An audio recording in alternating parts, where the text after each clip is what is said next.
Assalamualaikum warahmatullahi wabarakatuh dan salam sejahtera. Jadi hari ini kita akan lihat bab 2.3 reka bentuk elektrik bagi mata pelajaran reka bentuk teknologi tingkatan 2. Slide ini dibangunkan oleh saya, Cikgu Anis dari SMK Jalan Kubur.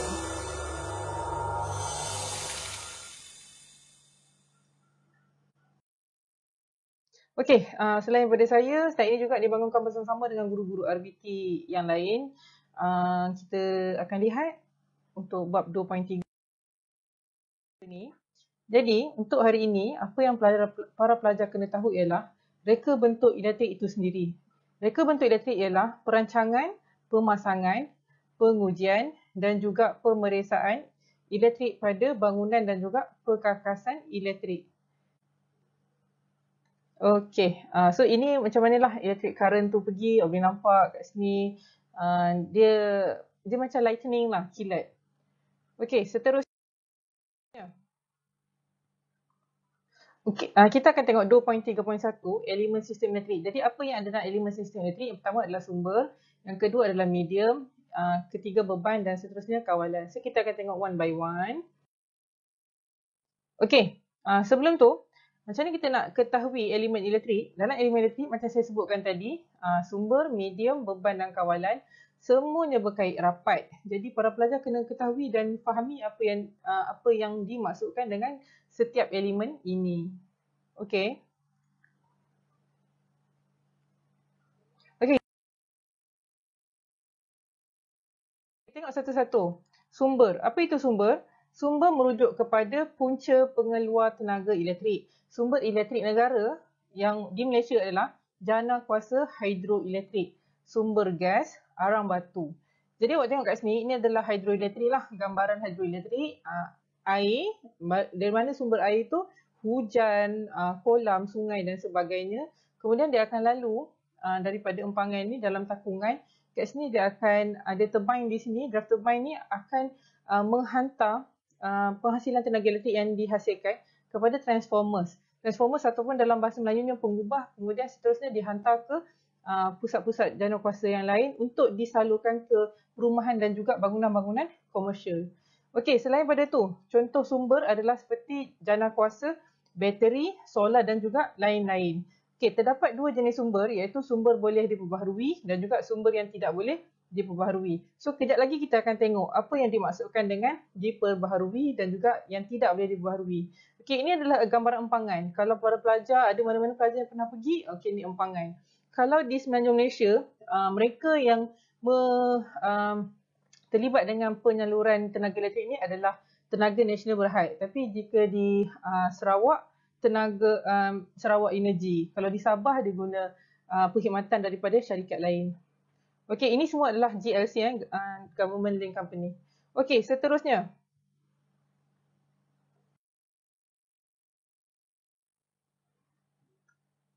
Okey, ini sumber tenaga elektrik lah. Ini gambaran, boleh tengok kat situ. Sini ada wind, ada kincir angin.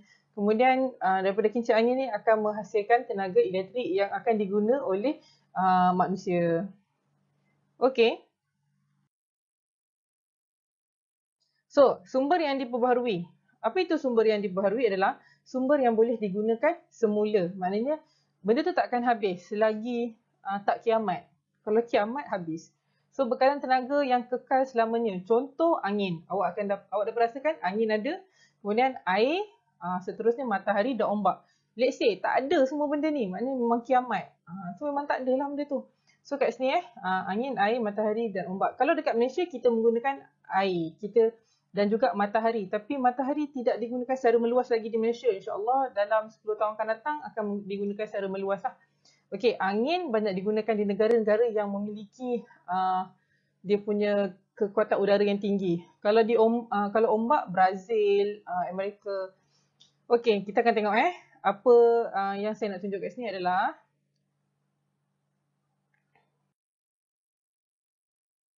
okey, ini angin. So, boleh tengok kat sini lah ada kincir angin.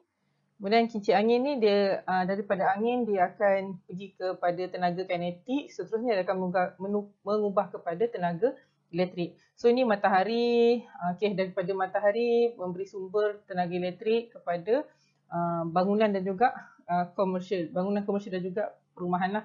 So ni air, ni digunakan secara meluas di Malaysia. Ni ombak. So dekat mana benda ni? Dia dekat tengah laut lah. Dia gerakan ombak tu, wave tu kat situ. Okey. Seterusnya.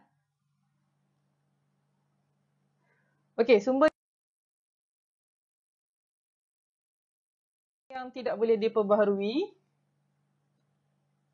Okey, ini contoh-contoh dia. So, apa itu sumber yang tidak boleh diperbaharui adalah sumber yang akan habis dan tidak dapat dikita semula. Contoh kat sini ada petroleum, arang batu, gas dan juga tenaga nuklear. So, apa yang ingin dinyatakan di sini, awak kena tahu kita negara, bukan negara lah, dunia menggunakan kereta dan juga kenderaan bermotor dengan menggunakan petroleum dan juga diesel. Jadi, seandainya petroleum dan diesel habis digunakan oleh dunia, kita dah tak ada bahan bakar untuk sesebuah kereta ataupun sesebuah motosikal. Jadi sebab itulah dekat sekarang ni ada beberapa pengeluar mengeluarkan kereta dengan menggunakan konsep hybrid. Maknanya dia hybrid diesel dan juga elektrik. Kenapa?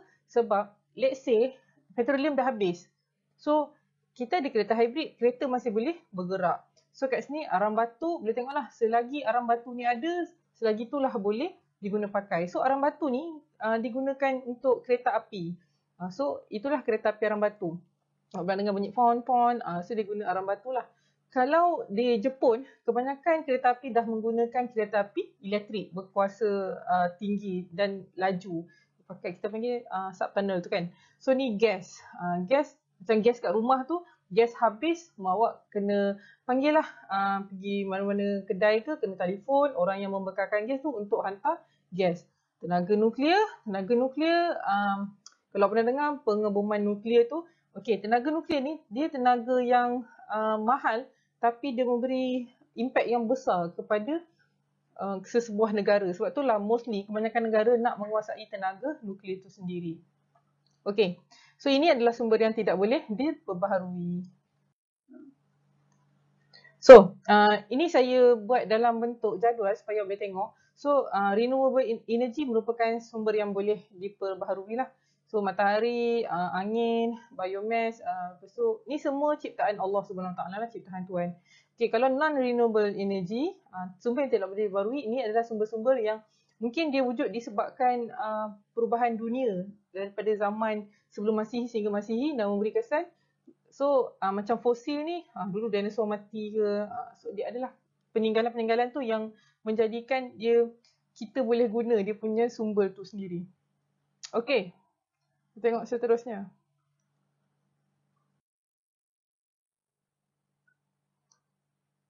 Okey, medium. So apa itu medium? Medium adalah perantara di antara sumber dengan beban. So medium ni bertugas membawa arus elektrik. Terdapat dua jenis medium, iaitu medium berwayar atau kabel. Kemudian yang kedua adalah medium tanpa wayar. Contoh dia Bluetooth, infrared, satellite, wireless. Itu semua adalah medium tanpa wayar. Okey, so saya nak tunjuk kat sini. Awak kena tahu medium tanpa wayar dan juga medium berwayar. Kalau tanpa wayar, ini contoh kat rumah. Awak pergi mana-mana tempat, awak pergi kedai mamak, pergi McDonald, awak mesti minta password wifi. So, sekarang ni dengan adanya medium tanpa wayar ni, kita pasang je router kat mana-mana, nanti semua gadget-gadget boleh connected kepada wireless. Kalau kabel, macam awak charge phone, awak guna kabel. So, boleh tengoklah, kalau plug point dia tinggi, awak nak charge, dah handphone tergantung. So, sekarang ni, ada beberapa pengeluar phone dia dah menggunakan wifi. So dia ada beberapa ada kelebihan dan juga ada keburukan. Selain daripada tu, kalau pakai Unify, perasan dia ada fiber optik. So itu adalah kabel yang ditanam di dasar laut dan juga ditanam di bawah tanah. Kenapa ditanam bawah tanah dan dasar laut? Supaya tak adalah gangguan-gangguan daripada haiwan perosak ataupun manusia. Jadi sebab itulah ditanam di dasar laut. Sebab tak ada super system. Itu maksudnya. Okey, seterusnya.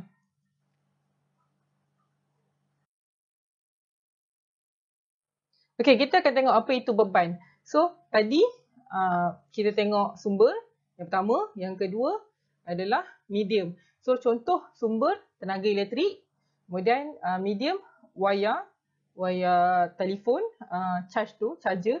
Kemudian beban. Beban adalah handphone tu sendiri. So itulah maksud dia. So beban ialah alat yang melakukan tugas dan menggunakan tenaga elektrik. So beban menghasilkan kesan tertentu. Contoh cahaya pada mentol. So awak beban adalah mentol. Lepas tu kita cakap beban ni adalah dia mengeluarkan atau memberi kesan. Dia menerima kesan daripada perubahan tenaga elektrik dan sebagainya lah. So bunyi pada pembesar suara, putaran pada motor. Kalau tak faham putaran pada motor, awak tengok awak pasang plug, lepas tu awak nak blend bawang. So tekan, awak perasan dia ada putaran kat situ. So kesan dia akan berbunyi lah dan juga ada putaran. So ni cahaya pada mentol. Kemudian pembesar suara, tengok tu. Seterusnya rotation pada motor. Pun cahaya lampu lah dia tengok. Okay, so ini beban So beban. Basically beban ni mengeluarkan haba panas. Seterusnya kawalan. So kawalan yang keempat, kawalan ialah bahagian yang mengawal aliran arus elektrik dengan selamat seperti memutus dan juga menyambung litar. So kawalan ni ada dua jenis. Yang pertama adalah insaniah ataupun manual. Yang kedua adalah automatik. So dengan adanya kawalan ni awak boleh kontrol aliran tenaga elektrik yang sampai kepada sesuatu beban. So awak boleh tengoklah macam ni saya bagi sini ada oven function setiap button kat sini. Okey, kalau tengok aircon ada remote dia. So awak boleh kontrol. Okey, kita akan tengok yang mana satu insania dan juga automatic. Okey, ni contoh kawalan insania atau manual. Ni adalah switch lah, switch yang kat rumah tu. Okay, switch. Contoh kat sini awak pasang plug, awak tekan switch on, so handphone charging, laptop charging, lampu terbuka dan sebagainya. So once awak tutup, dia dah tidak membekalkan tenaga dan arus kepada beban. Okay, seterusnya.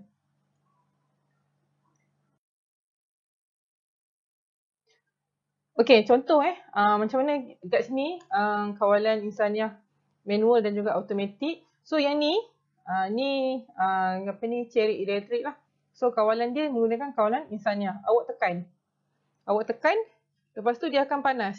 Dia akan masak, dia bunyi. Lepas tu dia dah siap masak, dia jetak. Dia naik ke atas. So konsep jetak tu dia menggunakan konsep kawalan automatik.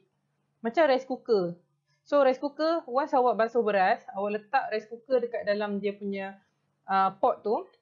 Awak tekan rice cooking. So proses awak tekan cooking tu kita panggil sebagai kawalan insaniah. Tapi proses kat sini setelah nasi siap dimasak, dia akan jetak naik ke atas, dia akan pergi ke keep warm. So bila dia naik ke atas tu, itu adalah kawalan automatik.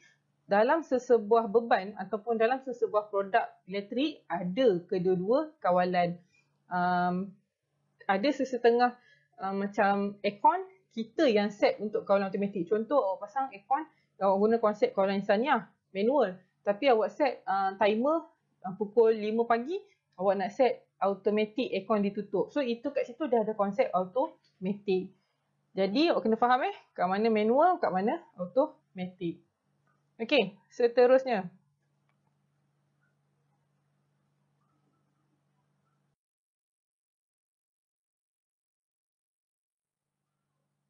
Okey, ni secara rumusan lah. So macam mana awak kena pasti dan menjalankan sistem elektrik. Ni ada sumber elektrik, medium, beban dan kawalan. So sumber elektrik ada dua jenis. Yang boleh diperbaharui dan juga yang tidak boleh diperbaharui. So yang boleh diperbaharui adalah air, cahaya matahari, ombak, angin. Ini contohlah. Kalau tidak boleh diperbaharui, nuklear, gas asli, arang batu, petroleum, diesel, itu semua yang tidak boleh diperbaharui. Yang saya tak senaraikan di sini pun, kalau awak tahu, itulah yang sebetulnya. So kalau medium, apa itu medium? Dia adalah merupakan laluan arus elektrik. Ada dua jenis medium, berwayar dan juga tanpa wayar. Contoh berwayar, semua menggunakan kabel, semua menggunakan wayar. Tanpa wayar, Bluetooth, awak buat airdrop kan? Airdrop phone, airdrop gambar, itu guna konsep Bluetooth. Wi-Fi, infrared dan satellite. Tu macam, apa tu kita panggil? Astro menggunakan satelit. Okey, beban. Beban dia menghasilkan kesan. Kesan tu maksudnya contoh awak switch on lampu mengeluarkan cahaya. Awak switch on setrika mengeluarkan haba. Awak buka je pembesar suara mengeluarkan bunyi. So So dekat sini awak kena faham ada kawalan lah. So apa itu kawalan? Dia nak kawal arus elektrik. Nak kawal arus elektrik yang dihantar melalui medium tu tadi kepada beban. So dekat mana kawalan ni wujud? Pada beban lah. So kawalan ada dua jenis. Yang pertama manual ataupun insaniah dan yang kedua adalah automatik. Jadi para pelajar kena tahu ke empat-empat perkara ni sebelum kita nak masuk perkara yang seterusnya. Okey, seterusnya.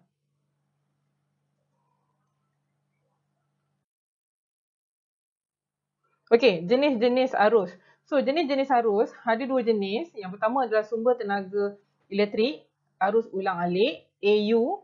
Kalau dekat luar negara kita panggil alternating current lah, AC. Sumber tenaga elektrik arus terus, AT, arus terus.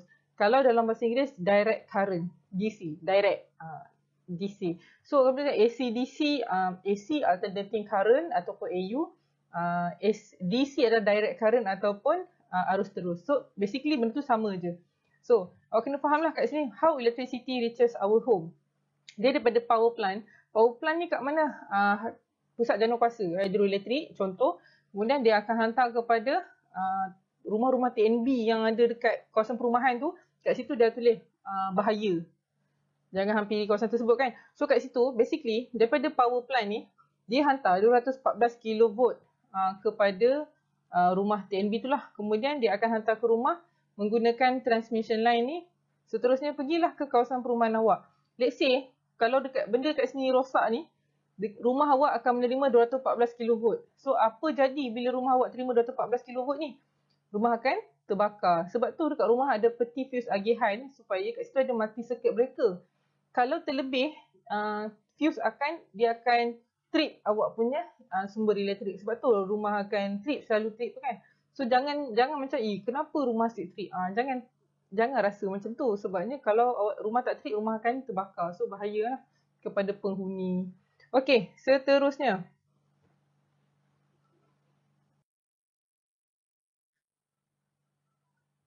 Okey, apa itu arus ulang alik dan arus terus? So dekat sini alternating current tu AU, direct current adalah AT. So kat sini direct current ataupun arus terus, if current were like water in a hose, so dia akan pergi kepada satu arah sahaja. Itu adalah arus terus. Contoh TV, telefon tu lah. So dia pergi satu arah sahaja. Contoh kalau arus ulang alik, dia akan flow back and forth. Maknanya dia akan pergi balik mengikut keperluan. So contoh tu semua plug point yang ada kat rumah. Dia menggunakan arus ulang alik. Kalau tak ada arus ulang alik ni, kita perlukan sesuatu tambahan. Contoh macam dynamo, kita perlu dynamo untuk menukar arus terus kepada arus ulang alik. Let's say dia akan pergi sekali je. Habis tenaga elektrik, dia kena nak patah balik tu kena start balik. Kena generate balik. So kerugian dia kat situ lah. Okey, seterusnya.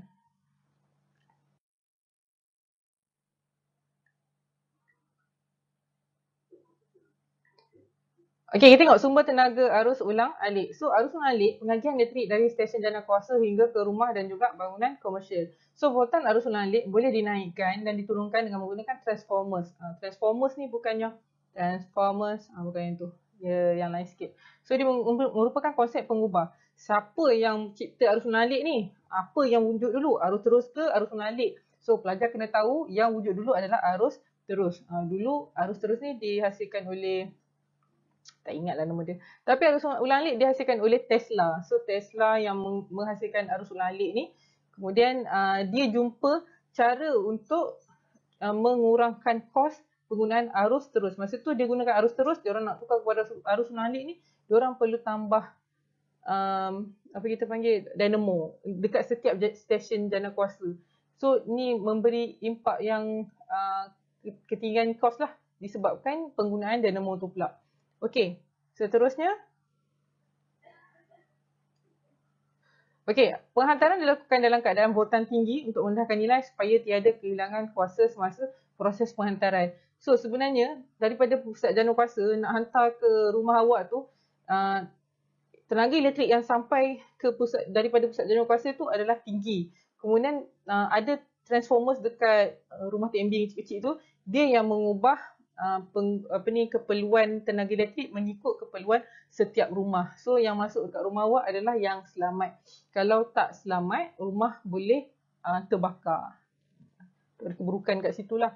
Elektrik ni dia memberi kesenangan kepada manusia, tapi dia juga memberi kesusahan sekiranya penggunaan dia tidak menepati keperluan pengguna. Okey, selepas tengok AU, kita nak tengok.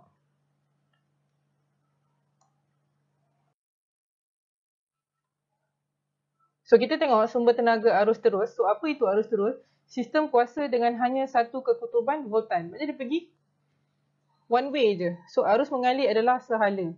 Contoh dia bateri, sel solar, dinamo, jenis commutator.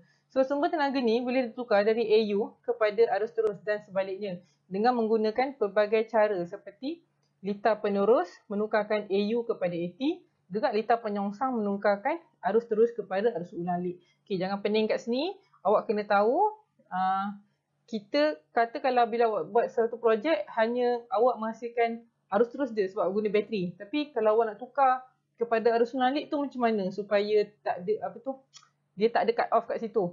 So macam nak menukar kepada arus ulang-alik tu kita guna litar penyongsang lah. So sama juga kalau AU kepada AT menggunakan litar penerus. So pelajar kena tahu macam mana susunan litar tu. Okey, seterusnya.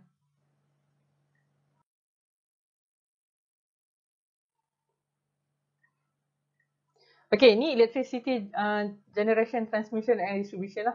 So power plant generates electricity. Kemudian dia akan hantar kepada transformer, step up voltage for transmission. Dia akan pastikan lah, dia akan menaikkan kadar tenaga elektrik itu. Kemudian di transmission lines carry electricity long distance. Dia akan hantar kepada pencawang tu. Cawang elektrik yang awak tengok terkangkang kat tepi jalan tu kan. Kemudian akan hantar kepada kawasan kejiranan, transformer step down voltage. Tengok rumah-rumah TMB yang kecil tu. Kemudian dia akan distribute pada lines carry electricity to houses. So dekat sini kabel-kabel elektrik tu dia akan hantar kepada poles step down electricity before it enter house. So boleh nampak daripada stesen jana kuasa proses dia nak sampai ke rumah. Okey. Ketahuilah selepas ni kalau ada bola, main bola tiba-tiba termasuk kat rumah TNB yang awak nampak dekat kawasan perumahan tu, awak kena tahu dekat situ memiliki ketinggian tenaga elektrik yang sangat tinggi. So sangat bahaya kepada bukan saja manusia, kepada semua jenis makhluk yang dekat dalam dunia. So lebih baik jangan menghampiri kawasan tersebut bagi mengelakkan sebarang itulah kebakaran dan atau peletupan dan sebagainya. Okey, seterusnya.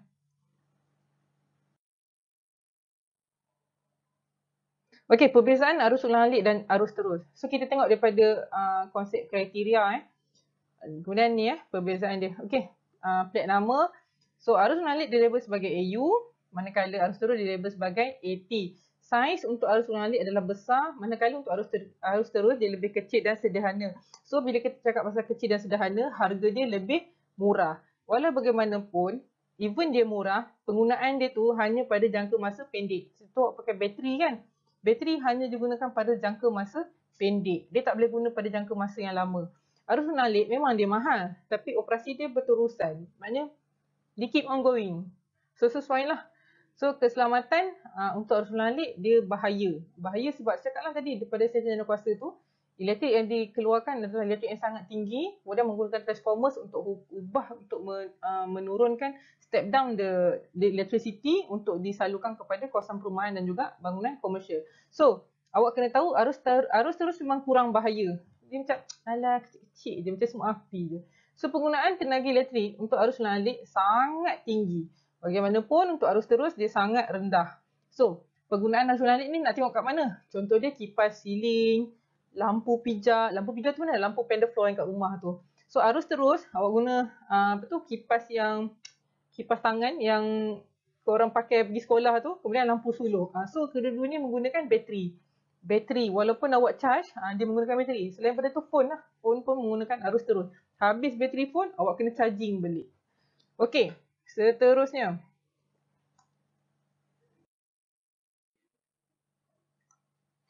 Okey, kita akan masuk yang seterusnya, 2.3.2. menunjukkan cara reka bentuk litar peralatan elektrik. Okey, kita akan tengok one by one lah. Yang ni agak detail, bukanlah agak detail, dia agak susah sikit. Okey, seterusnya. Okey, reka bentuk litar elektrik mengandungi susunan komponen atau peranti untuk melakukan sesuatu tugas yang dikendaki dengan kriteria seperti first thing first, mesti selamat, kemas, cekap, kos yang rendah dan juga berkualiti. Kalau tak selamat, tidak boleh digunakan. Okey, reka bentuk litar dalam peralatan elektrik kebiasaannya dibina berdasarkan 3 aspek itulah. Yang pertama keselamatan, kedudukan peranti dalam litar, dan yang ketiga adalah sambungan litar. Okey, seterusnya. Okey, apa yang dikatakan dari aspek keselamatan? So, litar peralatan elektrik direka bentuk dengan ciri-ciri keselamatan. Kalau tak ada ciri keselamatan, dia tak ada cap sirim kat situ. So, dinasihatkan jangan beli. So, ciri-ciri keselamatan ni penting sebab apa? Dia dapat melindungi pengguna dan juga peralatan tersebut daripada berlakunya litar pintas. So, short circuit ni sangat bahaya. Bila berlaku litar pintas, peti fuse awak mengalami kerosakan pada fuse, ini boleh menyebabkan awak punya peralatan elektrik rosak dan juga worst come to worst, rumah boleh ada percikan api, bolehlah terbakar. So, contoh dekat sini, contoh bagi periuk nasi saya bagi contoh periuk nasi sebab kat rumah semua ada periuk nasi. Periuk nasi elektrik, litar elektrik ditempatkan di dalam bahagian bawah periuk. Sebab apa letak kat bawah periuk? Supaya kedudukan litar ni tersembunyi dan tidak dapat dicapai dengan tangan serta tidak terdedah. Kalau terdedah, contoh adik kita kecil-kecil ni, umur 4 tahun, 3 tahun, dia nampak je wayar serabut ni, dia dah sibuk nak pegang. Jadi lebih baik benda ni tidak terdedah. Ciri-ciri seperti itu dapat melindungi keselamatan pengguna daripada renjatan elektrik yang boleh membawa maut. So bahaya kat situ Okey, seterusnya. Okey, kedudukan peranti dalam litar. Reka bentuk kedudukan peranti-peranti seperti sensor tekanan, sensor suhu, elemen pemanas diletakkan bersama dengan litar elektrik. Semua sensor ni duduk kat dalam litar elektrik, maknanya dia berada dalam kedudukan yang tak nampak oleh mata lah. So, tujuan dia adalah untuk penjimatan ruang. Yang kedua, menekankan aspek keselamatan. Yang ketiga, kelihatan kemas. Dan yang keempat, menarik susunan bagi tujuan komersial. Apa yang dimaksudkan dengan komersial? Boleh jual. Okay, so kat mana nak tengok? So, yang ni periuk nasi, boleh tengok kat mana wayar tu, kat belah bawah ni. So, kita buka dengan screwdriver, boleh tengoklah wayar tu kat bawah. So, kat bawah ni ada sensor. Sebab tu bila awak tekan, awak masak nasi, awak tekan cooking, dalam masa beberapa minit, dalam 18 minit, tiba-tiba dia naik kepada keep warm. So, siapa punya kerja tu? Dia ada guna sensor lah. Okey, seterusnya. Ni macam mana keadaan dekat bawah periuk nasi tu. Cuba bayangkan, kalau kita beli periuk nasi, dia tak cover benda ni. Apa yang berlaku, tak cantik lah. Dia tak sesuai untuk komersial. Seterusnya, kalau letak kat dapur. Kadang-kadang kat kawasan dapur ni, dia kawasan yang lembap kan, berair. So, bahayalah. Bahaya sebab takut nanti kan, kita cakap, boleh menyebabkan litar pintas. So, sebab tu dia ada cover kat bawah ni. Okey, seterusnya.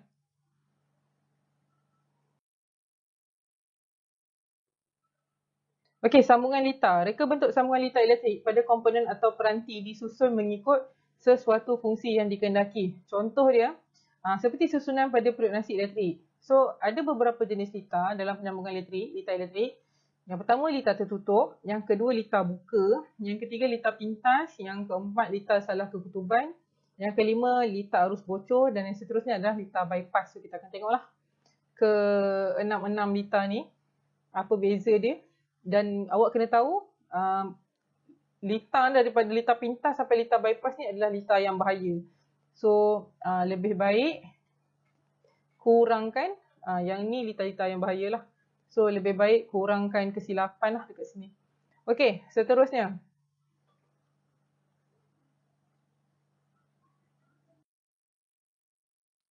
Okey, kita akan tengok yang seterusnya, perbezaan di antara litar tertutup dan litar terbuka.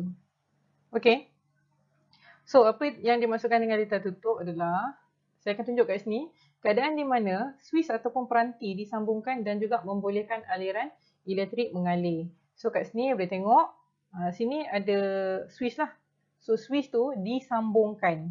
Berbeza dengan litar buka ni, suis tidak disambungkan. So, beza dekat sini, Saya highlightkan sekejap.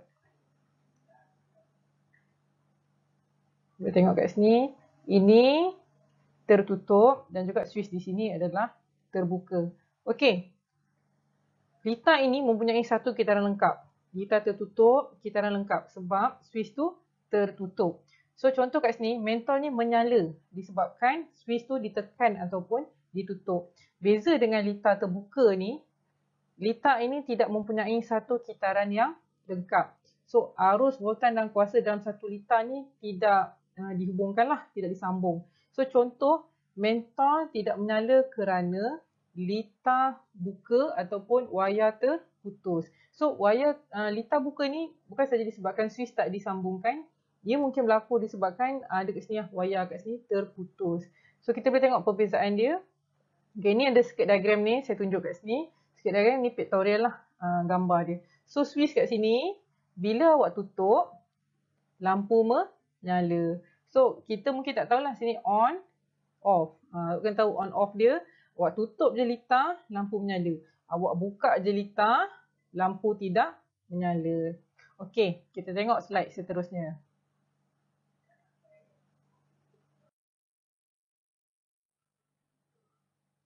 Okey, litar pintas. So apa yang dimaksudkan dengan litar pintas? Keadaan apabila wayar positif yang bocor. So ni wayar positif, merah ni bocor. Bocor tu maknanya dia tidak disambungkan lah. Tersentuh wayar negatif yang bocor secara tidak sengaja tanpa melalui mentol atau beban. So kat sini bila awak sambung, awak kata macam ada spark kat situ. Ada short lah. So bahaya. Bila dua wayar ni, positif dan negatif, bersentuhan, ia akan menghasilkan percikan api yang boleh menyebabkan kebakaran. So boleh tengok kadang-kadang orang saja je macam short kan, lepas tu kat situ dia ada current. So bahaya sebenarnya. So kat sini, seandainya kedua-dua wayar yang disambungkan, dia akan ada kesan arus kat situ. Contoh macam apa ni orang cakap, awak tengok kan cerita drama ni kadang-kadang dia touch tu yang alat dekat hospital tu dia tekan dekat atas dada. So bahaya benda tu kan. Dia ada jumlah tenaga elektrik yang sangat tinggi, boleh menyebabkan maut. Okey, tapi kalau untuk bateri saiz 9 volt ni, kalau terkena pada tangan, tak adalah menyebabkan awak maut. Tapi bahayalah. Kecil-kecil ni pun boleh menyebabkan, betul orang cakap, wayar korang short jugalah sebenarnya. Okey, seterusnya.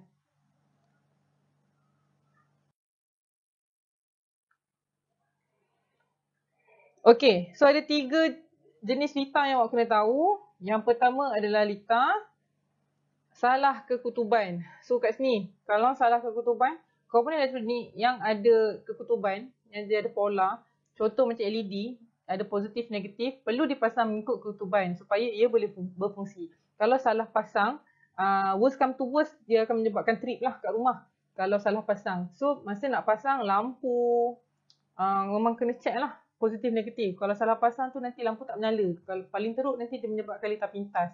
Kalau litar bocor, contoh dia tu, akibat daripada kebocoran arus pada wayar hidup pada badan logam perkakas elektrik. Kadang-kadang ada arus bocor ni, maknanya bila awak pegang perkakas elektrik tu, awak rasa ada short. So ada arus bocor. Kena bagi tahu mak, benda ni kena tukar. Kalau tak nanti boleh menyebabkan elektrik short lah. Kalau kita yang dewasa ni pegang tak apa. Tapi bila adik kecil pegang, boleh menyebabkan adik kecil tu kena renjatan elektrik. Okey, seterusnya litar bypass. Penyambungan dua perkakas elektrik yang berlainan pada satu fuse yang sama. So dia menyebabkan tekanan dan suhu berlebihan pada penebat lah. So risiko litar pintas tu tinggi, bahaya. Boleh tengok kat sini, dia punya sambungan tu dia bersentuhan. Nanti haba akan meningkat, so boleh menyebabkan kebakaran juga. Okey, seterusnya. Okey, jenis-jenis litar elektrik. Okey, saya dah masuk topik seterusnya. Jenis-jenis litar elektrik ada 3. Yang pertama adalah litar siri. Seterusnya litar selari. Yang ketiga litar siri selari. So hari ini untuk slide ni tak ada kira-kira lagi. Cuma awak kena faham konsep ketiga-tiga litar ini. Okey. So ini adalah litar siri. Kedudukan mentol adalah bersebelahan. Litar selari, kedudukan mentol adalah bertentangan. So boleh tengok kat sini So boleh tengoklah. Ini adalah mentol kita panggil beban. So medium adalah wayar. Swiss merupakan kawalan. Sumber adalah bateri. So kat sini lah elemen elektrik yang awak boleh fahami lah daripada yang slide-slide sebelum ni. So kat mana kita nak apply dekat sini. So litar siri, kedudukan mentol bersebelahan. Litar selari, kedudukan mentol bertentangan. Okey, seterusnya.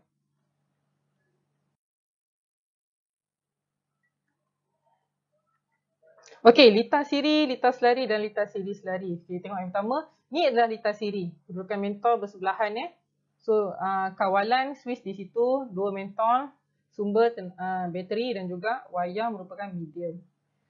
Okey, litar selari disusun secara bertentangan. Ini litar selari.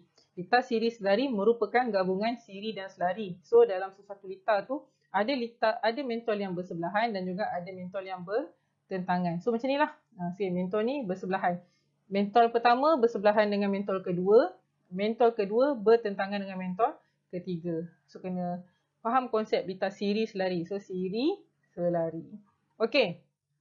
Dah tengok gambar ini circuit diagram So circuit diagram untuk litar siri, mentol bersebelahan. Okey, simbol mentol adalah bulat, awak cross kat dalam. So litar selari, ni kedudukan dia di dalam gambar. Kalau siri selari, okey, mentol bersebelahan dengan mentol kedua. Mentol kedua bertentangan dengan mentol yang ketiga. Okey, dah faham konsep litar ni. Kita akan tengok seterusnya. Okey, kita akan buat sedikit amali litar. So kita akan tengok Yang pertama, litar yang pertama adalah litar siri. Sebab tu mentol 1, mentol 2 dan mentol 3 dalam kedudukan bersebelahan. Jadi kita akan tengok apa yang berlaku selepas Swiss dihidupkan. Selepas Swiss dihidupkan, mentol 1, mentol 2 dan mentol 3 akan nyala. So saya buat kat sini lah untuk soalan pertama. Mentol 1, mentol 2 dan mentol 3 akan menyala. Okey, apa yang berlaku sekiranya mentol 2 rosak? Kalau mentol 2 rosak, okey, arus mengalir dekat bateri ni lah. Kemudian dia akan lalu dia jumpa mentol 1 dulu. Jadi mentol 1 akan nyala. Sampai mentol 2 rosak. Jadi bila mentol 2 rosak, dia akan bagi kesan kepada mentol 3 sebab tiada pengaliran arus di situ. Jadi mentol 2 tidak menyala dan begitu juga dengan mentol 3. Okey, soalan seterusnya. Mengapa kecerahan nyalaan mentol tidak sama? Ini bateri 9 volt. Bila ada bateri 9 volt, bateri tersebut perlu dibahagi kepada 3 mentol. Sekarang ni 9 volt ni dia lalu mentol 1 dulu. Jadi mentol 1 akan menerima kecerahan yang lebih tinggi. So cerah kat sini, contoh saya letak tanda positif kat sini, cerah dia lebih tinggi. Bila lalu kat mentol 2, cerah dia berkurang lah sebabnya dia dah dapat sisa dia je. Jadi kecerahan dia mungkin 2 je plus. Sampai dekat mentol 3, kecerahan dia langsung slow. Sebab apa? Dah bagi kepada mentol 1, mentol 2, mentol 3. Itulah konsep dia. Okey, seterusnya macam kawan awak bagi awak roti, mesti kawan ambil lebih. Lepas tu sampai kat kawan nombor 2, dia ambil lagi lebih. Lepas tu sampai kat awak, dah tak ada apa dah. Okey, kita akan tengok yang amali litar seterusnya. Okey, amali litar selari. Okey, kedudukan mentol macam tadi bersebelahan. Tapi untuk amali litar selari, kedudukan mentol adalah bertentangan. Okey, so kita nak buat pemerhatian kat sini. Apa yang berlaku selepas Swiss dihidupkan? Maknanya Swiss ni disambungkan Jadi mentol 1 menyala, 2 menyala, mentol 3 dan juga akan nyala. Jadi kat sini ada 3 loop lah. Loop pertama, loop kedua dan juga loop yang ketiga. So arus mengalir kat sini, kemudian dekat sini. Kemudian arus pergi ke sini, kemudian kat sini. Arus pergi ke sini lagi, dia buat lagi satu loop dekat sini. Okey, apa yang berlaku sekiranya mentol 2 rosak? Okey, mentol 1 menyala, mentol 2 rosak. So mentol 2 rosak, mentol 2 tak menyala lah. Apa jadi pada mentol 3? Dia masih menyala. Sebab apa? Dia tidak menggunakan perjalanan arus yang sama. Maksudnya kat sini arus dia terpisah 2. Terpisah 1 kat sini, terpisah pada mentol 2 1 kat sini.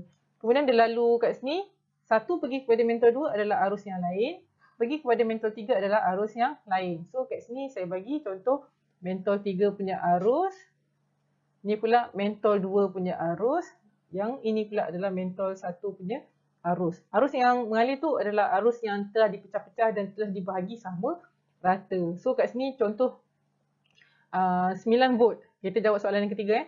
Mengapa kecerahan penyalaan mentol tidak sama? So kat sini 9 volt.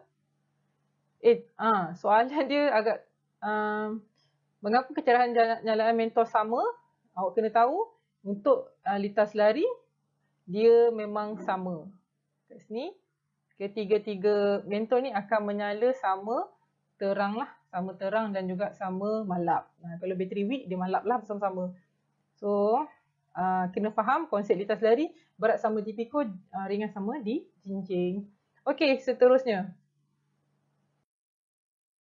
Amali litas series lari. So beza sikit yang ni. Apa yang berlaku selepas switch dihidupkan? Mentol 1, 2 dan 3 akan nyala. Sekiranya mentol 2 rosak. So mentol 2 rosak, arus kat sini kan? Arus kat sini. So mentol 3 akan menyala, mentol 1 akan nyala. So apa jadi dengan mentol 2? Dia dekat sini. So dia tidak menyala. Dia tak affect mentol 1 dan mentol 3. Kenapa nyalaan mentol tu? Sama atau tidak? So boleh check. Nyalaan mentol sama atau tidak? Mentol 3 akan cerah, tapi mentol 1. Okey, seterusnya dah habis. Terima kasih saya ucapkan kepada semua pelajar yang menonton video ini. Diharapkan boleh membantu para pelajar dalam menyiapkan modul. Okey, slide ini dibangunkan bersama-sama dengan guru-guru RBT SMK Jalan Kebun. Sekian, terima kasih.